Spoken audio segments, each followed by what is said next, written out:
السلام عليكم ورحمة الله وبركاته ومغفرته.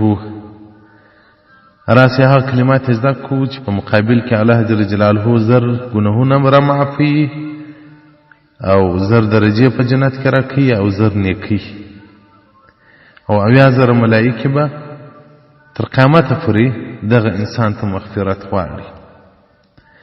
د عبدالله بن عمر رضی الله تعالی عنه څخه روایت دی چې رسول الله صلی الله علیه وسلم فرمایلی دي کدا کلمات یې څوک وایي: الحمد لله الذي تواضع كل شيء لعظمته، والحمد لله الذي ذل كل شيء لعزته، والحمد لله الذي خضع كل شيء لملكه، والحمد لله الذي استسلم كل شيء لقدرته. نو الله جل جلاله به دا انسان ته زر نیکی ولیکي او زر درجه به په جنت کې ولري بلند سي او اویا زر ملائکه به ورته مقرر کړي. الله جل جلاله یستغفرون له الى یوم القیامه، تر ورځې قیامت پورې به ولري مغفرت غواړي.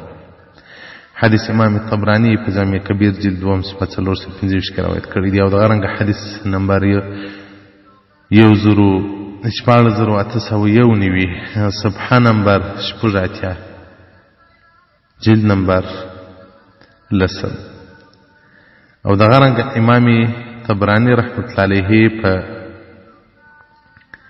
کتاب دعا کې یو بل روایت هم ذکر کړي. هغه د ام سلمہ رضی الله عنها څخه دی.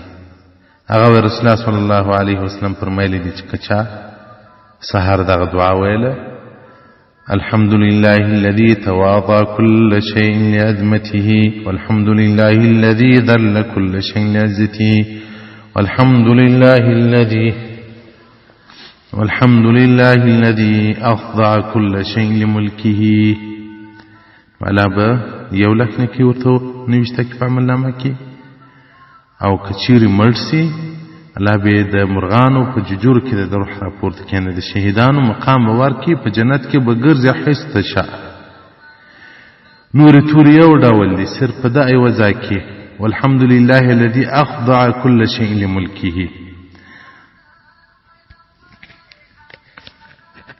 او په نوشته بیم زه درواستم برای فرق ان شاء الله کولای شي. حدیث رقم 325 صفحه نمبر 943 کتاب دعا د امام طبرانی رحمت الله علیه او دغه رنګ مجموع زوائد کې دا روایت ذکر کړی دی.